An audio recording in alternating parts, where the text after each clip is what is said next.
ఇక డీటెయిల్స్ చూస్తే కరీంనగర్ కదనబేరి సభలో వేదికగా తెలంగాణ మాజీ సీఎం బీఆర్ఎస్ అధినేత కేసీఆర్ కాంగ్రెస్ సర్కార్పై విమర్శలు గుప్పించారు. కాంగ్రెస్ 420 హామీలు ఇచ్చిందన్నారు. కాంగ్రెస్ హామీలు నమ్మి ప్రజలు మోసపోయారని ఎద్దేవా చేశారు. రైతు బంధు రుణమాఫీ ఏమైందని ప్రశ్నించారు. ముఖ్యమంత్రి హోదాను మరిచిపోయి రేవంత్ రెడ్డి ప్రవర్తిస్తున్నారని మండిపడ్డారు. ఒక ముఖ్యమంత్రి మాట్లాడే భాష ఇదేనా అని ప్రశ్నించారు. సీఎం పదవిలో ఉన్న వ్యక్తి మానవ బాంబు అవుతానని అనొచ్చా అని విమర్శించారు. కాంగ్రెస్ ను ఎందుకు గెలిపించామని ప్రజలు బాధపడుతున్నారని చెప్పారు. కూడా మోసపోయి కాంగ్రెస్ పార్టీని గెలిపించాను.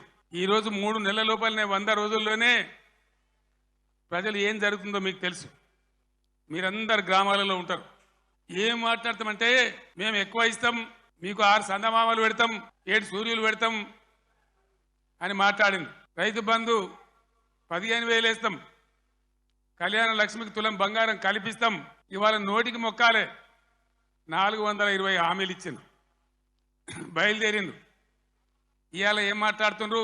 రైతు బంధు అడిగితే చెప్పుతో కొడతామంటాడు ఒక మంత్రి. నేను చెప్పిన బిడ్డ, రైతుల చెప్పులు చాలా బందోబస్తుంటాయి, దబ్బన వాళ్ళు అదే పనికెత్తుకుంటే ఏమవుతుంది మీకు గతి అని కూడా నేను చెప్పిన. ఇప్పుడు ఇన్న ముఖ్యమంత్రి ఆయనను 6 గ్యారంటీలు ఇవ్వయా, కరెంట్ ఎందుకు మాయమైందా, నీళ్ళు ఎందుకు మాయమవుతున్నాయా అని అడిగితే ఆయన నేను పండబెట్టి తొక్కుతా, పేగులు మెడలేసుకుంటా, పెండ ముఖానికి రాసుకుంటా, తీరుతా, సంపుతా, మానవ బాంబునైతా, మట్టి బాంబునైతా అని మాట్లాడతాడు.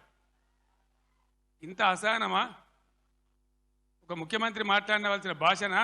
ఆంధ్ర వాళ్ళు మోసం చేసిపోయినారు, డబ్బులు లేవు, ఖజానా ఖాళీ అని నా నోట్ల నుంచి ఎప్పుడన్నా మీరు విన్నారా? లంకె బిందెల కోసం వచ్చినామని అన్ననా?